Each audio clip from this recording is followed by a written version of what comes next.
Hello, great day everyone. I'm here at Las Casas, Filipinas, de Opasar, dito sa Bagak, Bataan. As you can see, sobrang ganda dito. Yan, mga lumang bahay ng mga Kastila dito sa Pilipinas. At lahat ng yan, original yan na bahay na galing sa iba't ibang panig ng Pilipinas na dinala dito para i-preserve. Tingnan nyo naman, sobrang old school yung dating. And it's really beautiful. Welcome to the Puchology Travels. Yan. Puchology Travels. At ngayon, mapupuntahan natin ang iba't ibang lugar dito sa Las Casas, Pilipinas. Dito sa aming probinsya ng Bataan. By the way, taga Mariveles, Bataan po ako. Alright? Welcome to Las Casas, Pilipinas. Ito. At ito, kapatid, tayong lahat ay malaya na! Kalayaan o kahilipinan, kabuhayan o kamatayan. Mga kapatid, halina't dalabanin ang mga bakila doktor. Kamtin natin ang sariling kalayaan. Sabay-sabay natin pulutin ang ating mga sedula. Mabuhay ang katutunan!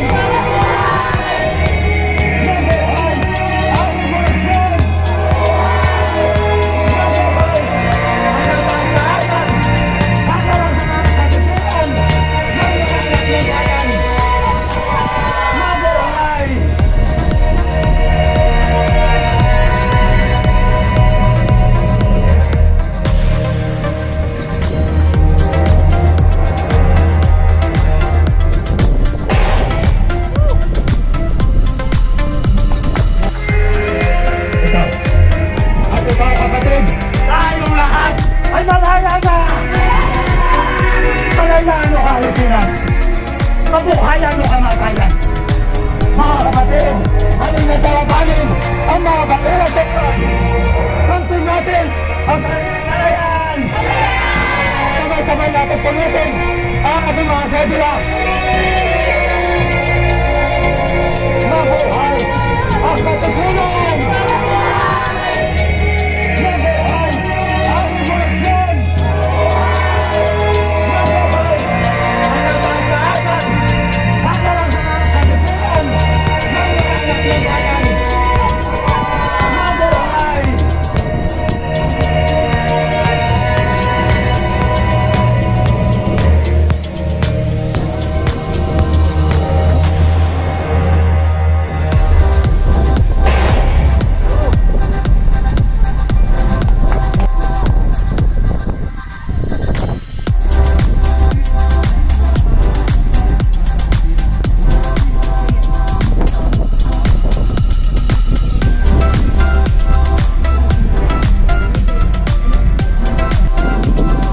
Great day everyone. I'm now here dito sa gitna ng Las Casas, Pilipinas.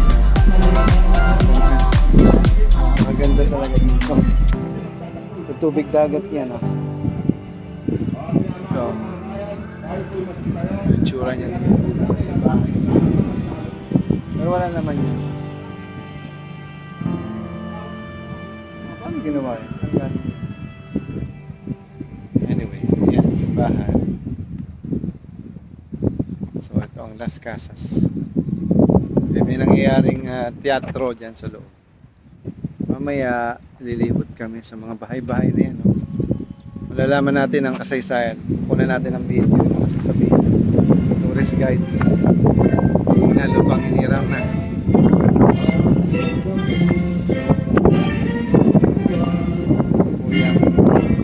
Tutugtog ang lupang hinirang.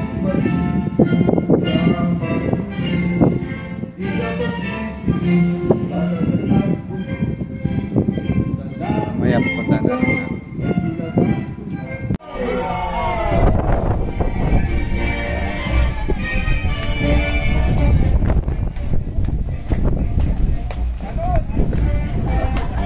Muli, hatid sa inyo Las Casas, Pilipinas de Opasar at ng in-house leather company ang Tribu Gagakenyo.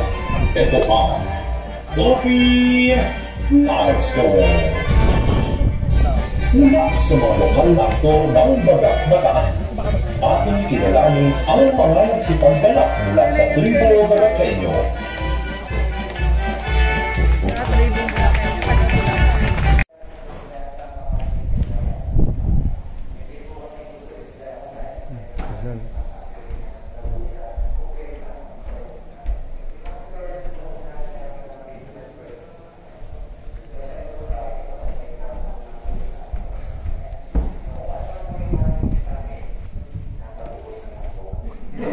Yun po talaga yung nanggaling sa last order ng bahay. Okay? Natuloy na po natin yung ating history. So pagdating nga ni Jose Alberto Alonso sa kanilang bahay, o dito po sa bahay na ito, kinompronta niya yung kanyang asawa at dito po mismo sa may kwartong ito ay kanya po itong ikinulong po. Hindi po pinatay, hindi po pinugbog, hindi pinalayas, hindi rin pinatulpo. Okay? Ikinulong lang naman. At yung tanging nagbibigay ng pagkain sa kanya sa araw-araw ay yung kapatid ni Jose Alberto Alonso na si Teodora Alonso. Nanay po ni Dr. Jose Rizal. Isang araw, habang nakakulong po sa may kwartong ito si Teodora Formoso, nakagawa po ito ng sulat. Yung kanya pong inilagay sa sulat, siya ay ikinulong ng kanyang asawa sa isa sa mga kwarto ng kanilang bahay at siya daw po ay nilalason di umano ng kapatid nito na si Teodora Alonso sa pamamagitan ng mga pagkain na ibinibigay po nito sa kanya. At yung sulat pong iyon ay inihulog niya dyan po mismo sa bintana pong iyan, pero wala na po dyan yung sulat. Kasi yun po ay napulot na ng isang gwardiya sibil na nag-aabang mismo sa harapan ng kanilang bahay. Dahil ngayong kanyang nakarelasyon ay yung kapitan ng Guardia Civil, agad na nakarating sa kanya yung sulat. At nang malaman na nga ng mga otoridad yung nangyayari sa bahay na ito, agad silang nagtungo dito at kanilang dinakip yung magkapatid na sina Jose Alberto Alonso at Teodora Alonso. At sila po ay ikinulong. Kaya kung maaalala nyo sa history natin, nakulong yung ina ng ating pambansang bayani, yun daw po yung dahilan nun. Okay? At isang araw, habang nakakulong po yung magkapatid, merong isang okasyon na nagaganap sa kanilang lugar o doon po sa may binyan. At doon sa okasyon na yon, merong isang batang babae na napakagaling sumayaw. At nagkataon po yung Gobernador General ng Espanya ay nasa okasyon din pong iyon at kanyang nakita yung batang babae na sumasayaw kung kaya't ito ay kanyang kinagiliwan. So, ginawa po ng Gobernador General, nilapitan niya yung bata at tinanong po ito kung ano yung kanyang gusto kapalit ng kanyang pagsasayaw. Ngunit lingid po sa kaalaman ng Gobernador General, yung bata po palang kanyang kinagiliwan ay yung bunsong anak ni Teodora Alonso na si Bea Alonso. Pero lang, Bea Alonso po, artista po yun. Kasama nyo ba nakakaalala po ba dito ng pangalan ng bunsong anak ni Teodora Alonso o bunsong kapatid ni Dr. Jose Rizal? Kasama ba ang pangalan po ng bunsong anak ni Teodora Alonso ay Soledad. Soledad or Sole. Kaya po yung naging kahilingan ng batang Soledad, yung kalayaan po ng kanyang ina at ng kanyang tiyuhin. Makalipas nga po yung dalawang pagkakakulong, yung magkapatid po ay nakalaya. Subalit ng mga panahon yun, merong bagong panukalang batas ang pamahalaan ng Espanya na tinatawag naman na Claveria 1849. At doon po sa batas na yun, nakasaad po doon na ang bawat pamilyang Pilipino ay magkakaroon na ng kani-kaniyang apelido. At yung apelido nga na naibigay sa pamilya ni Teodora Alonso ay Rialonda. At isang araw, nakakalimutang isama ni Teodora Alonso yung Rialonda sa kanyang pirma. At nang iyon po ay malaman ng pamahalaan ng Espanya, inakala ng mga ito na hindi na naman siya sumusunod sa kanilang panukalang batas. Kung kaya't sa pangalawang pagkakataon, muli na naman po siyang dinakip. At yung kanyang naging kaparusahan, siya ay pinaglakad ng 50 kilometro mula Calamba hanggang sa Pacos, Laguna nang wala pong suot na sapin sa paa. And during that time, ang ating pambansang bayani, si Dr. Jose Rizal, siya po ay nasa halos 10 taong gulang pa lamang at sa kanyang murang edad, nasaksihan na nga po niya kung gaano kalupit yung pamahalaan ng Espanya sa ating mga Pilipino noong araw dahil nga po sa kanya nakita ang ginawa sa kanyang ina. At isa po yun sa kanyang mga naging inspirasyon sa pagsulat ng mga aklat tulad po ng No Limitangere at El Filibusterismo. Kaya kung inyo maaalala, isa sa mga karakter natin doon, yung babae naglalakad na walang suot na sapin sa paa, habang hinahanap yung kanyang mga anak. Pinapanood din po natin sa baba kanina. Yes po, si Sisa. Ang pinagbasihan niya po doon ay yung kanyang mismong ina. Okay? At nabanggit ko po sa inyo kanina itong bahay, meron po siyang 2 bahagi. So, proceed na po muna. So, okay po, bago tayo mag-proceed dito sa ating susunod na bahay na bibisitahin. Yung isang bahay naman po yun na yung nakikita yun po yung ating Casa Binondo Dos from Binondo, Manila. Isa po siya sa ating mga bahay paupahan dito na merong 3 kwarto. Bali yung kinagigiliwan naman po ng mga bisita dyan, yung kanyang covered azotea, yung palpunahe sa may likuran. Kasi mula po doon, natatanaw po nila yung malawak na bukirin at nakalalanghap po sila ng sariwang hangin dulot po ng mapunong kapaligiran. Muli, yan po yung ating Casa Binondo Dos from Binondo, Manila. At para nga po sa ating susunod na bahay na bibisitahin itong bahay na ito po yung ating Casa Quiapo from Quiapo, Manila. Naitayo itong bahay year 1867 sa pagmamayari ni Don Rafael Enriquez. At ang nagdisenyo po ng bahay na ito ay si Felix Rojas y Arroyo, kauna-unahang Pilipino na nag-ensayo ng arkitektura dito po sa ating bansa. Siya... Yes po. Saan ka nakatayo yan sa Quiapo? Nakatayo daw po ito sa harapan po ng MLQU, pero yung kalye, hindi po ako masyadong familiar sa Hidalgo. Hidalgo po. Hidalgo. Ayan, salamat po sa impormasyon. Yan, tapat daw po ng MLQU mismo nakatayo yun. So okay po si Felix, ano po, tawag dito. Wala. Yung kaudaw-unahan nga po na UP, oh. ng arkitektura dito sa ating bansa.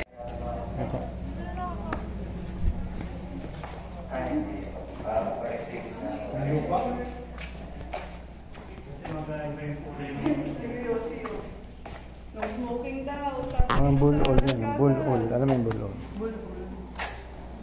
So we go for my group. Ito po mga pagmito natin tinatapakan ngayon, mga original na pagpupo siya na mula pa sa China, na tinatawag pang Topia de China. Yung mga ganitong uri ng bato, ginagamit po sila ng pangpamilyar at pangbalansin sa mga bato o kalakalaga. Okay, natawag po sa mga bato niya sa Topia de China.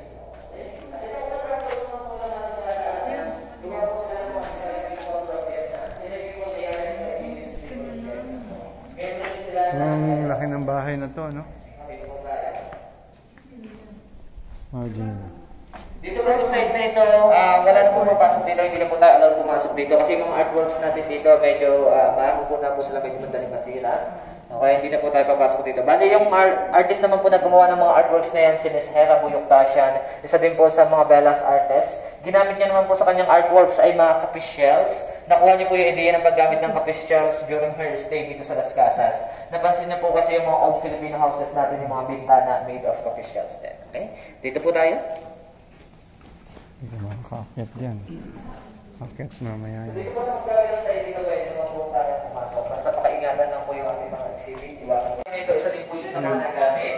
Ito po yung bahay ng nililigawan ni Goyo. Dito po yung scene na nagsayawan sila. Sa pelikula ko yun. Ayan, so okay po.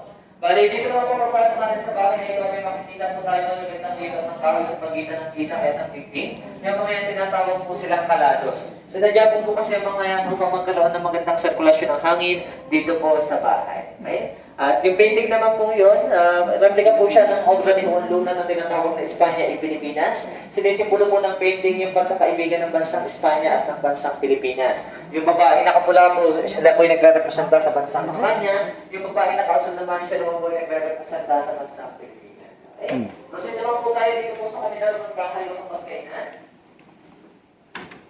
Pwede po yung mga kapwa yung mga ligaw na nakikita dito sa kanila ng mga comfort. Hindi po natin siya parang kasi itong gamit nito na nagsisimula pa ng Las Casas kung isa na kailangan ng punta, additional accommodation para sa mga guests, ginamit po nila itong bahay nito. So naging rental house po ito before, kaya lang ngayon show house na lang po na ito. Okay? Kaya yung higaan sa kanyang comfort room, additional na lang po siya sa bahay, hindi po siya part ng original. At pamilya po ba kayo dito? Yes, so ito po ay yung tinatawag na banggiraan or lababo. Dito po sila naghuhugas ng pinagkainan ng araw at doon po sa may mga kahoy sa likod, dyan naman po nila itinataob yung kanilang mga baso o sartin upang patuyuin. At kung atin naman po mapapansin, sa ilalim ng malalaking bintana, meron siyang maliliit na bintana tulad ng isang ito, na tinatawag naman pong ventanilla. Noong araw, pagsapit po ng gabi, sinasarado nila yung malalaking bintana at itong mga ventanilla po, yun binubuksan nila nang sa gayon magkaroon sa pagmamayari ni Don Antonio Maxino. At itong bahay na ito, yung kauna-unahang bahay na bato na naitayo sa Unisan, Quezon noon. At noon po kapag sinabi mong yung bahay ay gawa sa bato, ibig sabihin, isa ka sa mayayamang tao na nakatira sa inyong lugar. Kasi nung araw, mas mahal po magpagawa ng bahay na gawa sa bato kumpara po sa kahoy. Baliktad sa panahon natin ngayon. At sa original na struktura po ng bahay na ito, meron siyang lihim na lagusan doon na minsang ginamit ng pamilya ni Antonio Maxino nang sila ay tugisin ng mga Tulisanes. Ngunit sa kasamaang palad, yung minsan pong iyon ay natuldukan kasi sila po ay nasukol at doon na nga rin po mismo pinagpapatay. At sa malagim po na sinapit ng pamilya ni Antonio Maxino, mayroong isang batang nakaligtas na nagngangalang Carmen Maxino. Kasi during that time, si Carmen ay isang maliit na bata pa lamang at siya ay nagawang itago ng kanyang tagapag-alaga sa isang bayong at siya po ay tinakpan ng mga gamit na damit nang sa gayon hindi po siya makita ng mga tulisan. Kung kaya't siya lamang din yung nakaligtas. Pero sa ngayon, hindi naman na po tayo dapat matakot sa bahay na ito kasi yung lihim na lagusan, hindi na po siya kasamang inilipat dito. Kaya pinabindisyonan na rin po itong bahay. At sa ngayon nga po itong bahay na ito, nagsisilbi na po siyang isa sa ating mga restaurant dito. Filipino food restaurant na tinatawag na Kusina ni Nanay Maria.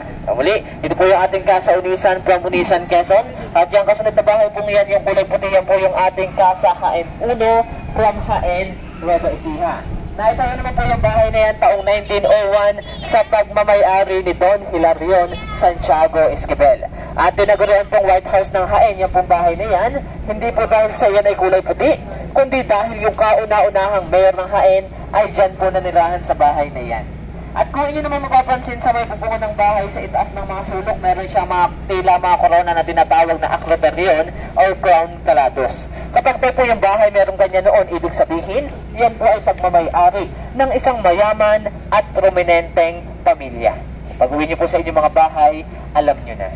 O, pwede nyo palagyan ng mga ganyan, pang mayaman po yan. Okay? Muli yan po yung ating kasahain uno na nagsisilbi ng isa sa ating mga buluwagan or function room. And for our next house, lakad na po ulit tayo dito sa Nueva Ecija. And for our next house, lipat po tayo dito sa kabilang lilim.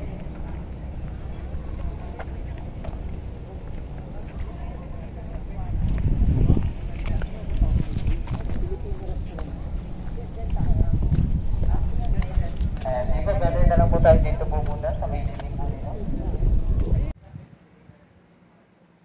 Look at this. We are in Las Casas, Pilipinas.